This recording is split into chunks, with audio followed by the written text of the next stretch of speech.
बुद्ध ने एक बार कहा था, लालच की आग बुझाने के लिए जितना हम उसे हवा देते हैं उतना ही वह और तेजी से भड़कती है। सच्चा सुख वही है जो संतोष में है और इच्छाओं की पूर्ति में नहीं।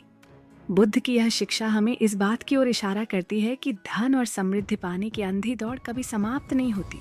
संतोष और तृप्ति ही असली सुख है, जबकि लालच हमें दुख और विनाश की ओर ले जाता है। आइए इसे एक कहानी के माध्यम से समझते हैं। कहानी कुछ इस प्रकार है। बहुत समय पहले की बात है। एक छोटे से गांव में एक लालची आदमी रहता था जिसका नाम हरि था। हरि के पास वैसे तो काफी धन दौलत थी।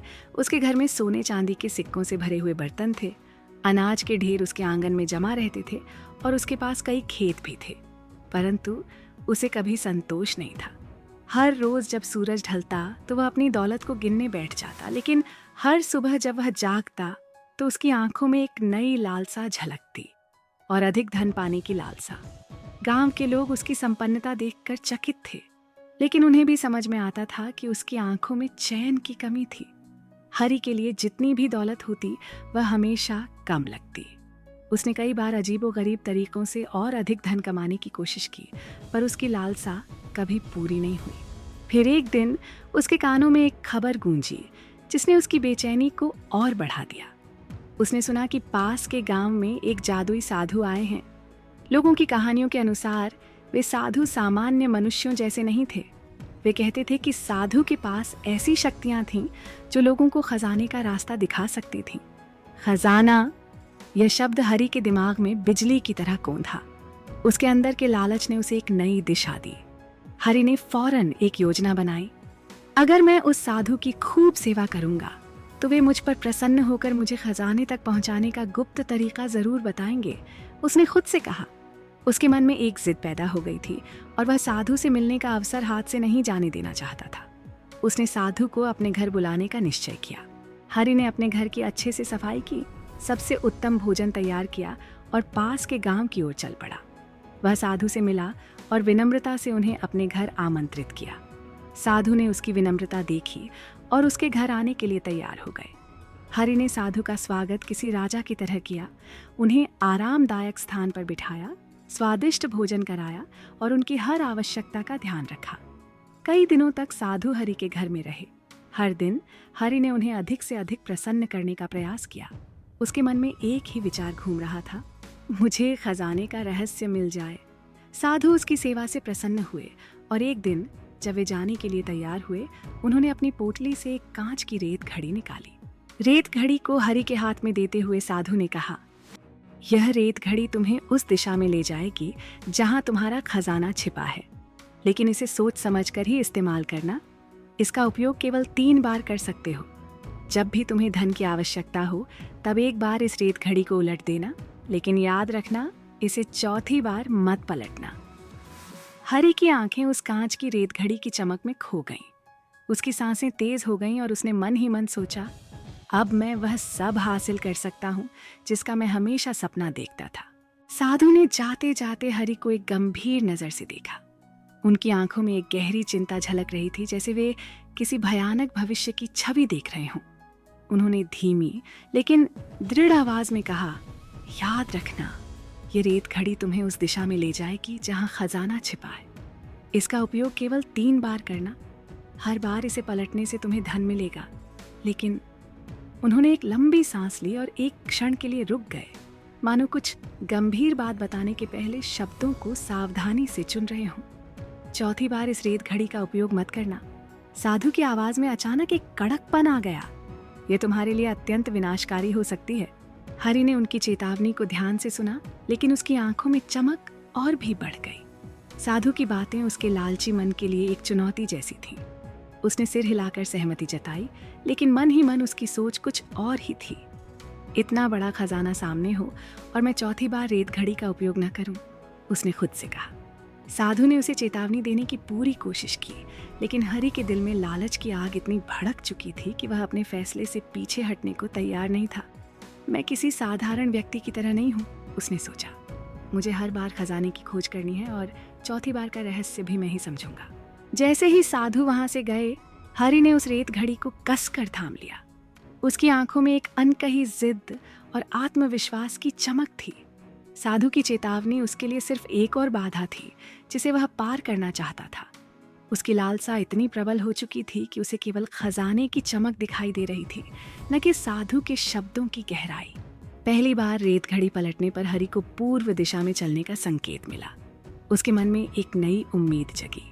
कई दिनों की कठिन यात्रा के बाद उसने एक छिपे हुए स्थान पर खुदाई की और उसे ढेर सारे चांदी के सिक्के मिले। उसकी आंखें चमक उठीं, लेकिन वह संतुष्ट नहीं हुआ। ये तो बस शुरुआत है, उसने खुद से कहा। कुछ समय बाद हरि ने रेत घड़ी को दूसरी बार पलटा। इस बार उसे दक्षिण दिशा में जाने का संकेत मिला।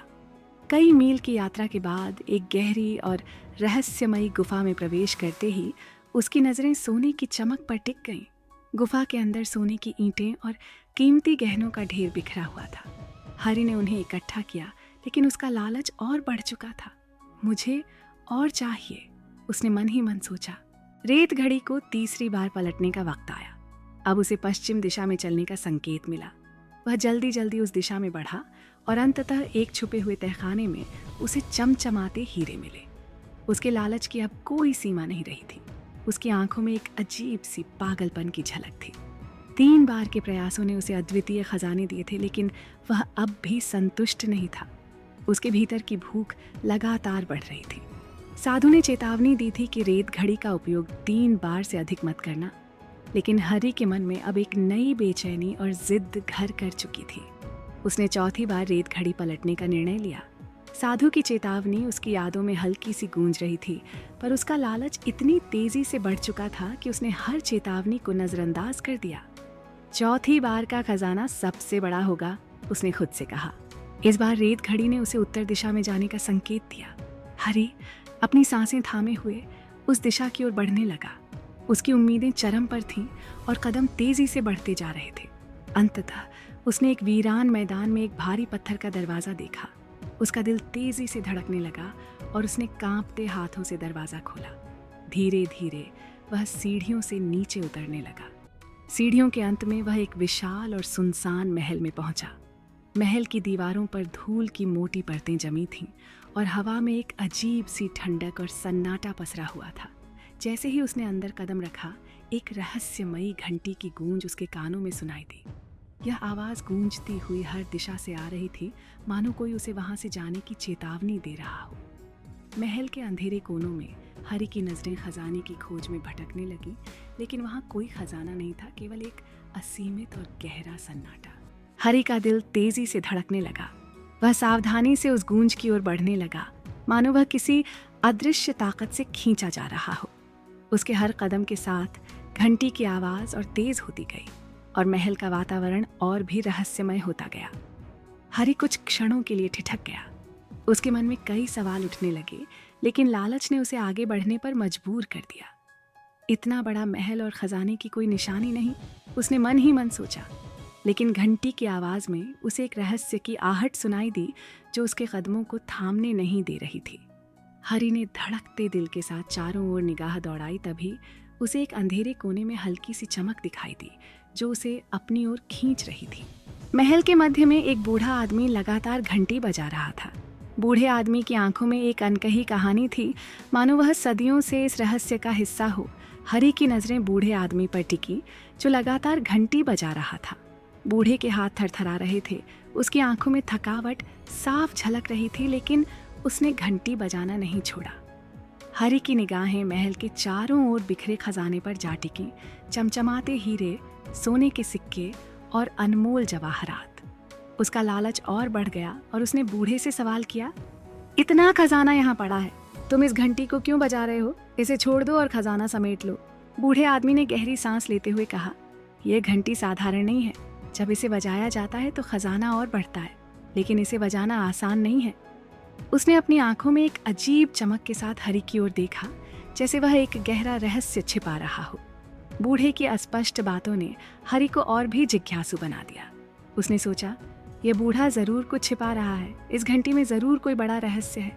अगर मैं इसे खुद बजाऊं तो और भी बड़ा खजाना मेरा हो सकता है। उसकी लालसा ने उसकी सोचने की क्षमता को धुंधला कर दिया। उसने बिना कुछ और सोचे बूढ़े आदमी को धक्का दे दिया। बूढ़ा आदमी फर्श पर गिर पड़ा और हरि ने जल्दी से घंटी को अपने हाथों में थाम लिया। उसने सोचा कि अब उसे इसका रहस्य मिलेगा और खजाना उसका होगा। हरि ने बूढ़े आदमी से उत्सुकता भरे स्वर में कहा, अब मुझे खजाने का रास्ता बताओ, अब मैं इस घंटी को संभाल रहा हूँ। बूढ़े आदमी ने धीरे धीरे फर्श से उठते हुए एक डरावनी हंसी हंसते हुए कहा, तुम भी मेरे जैसे ही मूर्ख निकले। अब इस घंटी को पकड़ लिया है तो इसे बजाना तुम्हारी जिम्मेदारी है। उसकी आवाज में एक अजीब सी सिहरन थी। अगर यह घंटी रुकी, बूढ़ा धीरे से फुसफुसाया, तो महल ढह जाएगा और तुम्हारी मौत निश्चित है। हरि की सांसें तेज हो गईं। बूढ़े आदमी की चेतावनी सुनकर उसकी घबराहट बढ़ने लगी। उसे अब एहसास हो रहा था कि उसने कितनी बड़ी गलती की है। घबराते हुए उसने बूढ़े की ओर देखा और बुरी तरह विनती करने लगा, तुम तो बूढ़े हो चुके हो, मैं अभी जवान हूँ, मेरी पूरी जिंदगी पड़ी है। कृपया एक बार फिर से इस घंटी को बजाना शुरू कर दो। मैं इस जिम्मेदारी से बचना चाहता हूँ। बूढ़े आदमी ने गहरी सांस ली।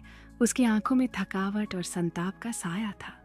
उसने धीमे से कहा, मेरी जवानी भी इसी लालच में चली गई। मैं भी कभी तुम्हारी ही तरह इस खजाने की चमक में अंधा हो गया था, लेकिन अब ये मेरी जिम्मेदारी नहीं है। उसकी आवाज में एक भारीपन था, जैसे वह अपने ही बीते दिनों को याद कर रहा हो।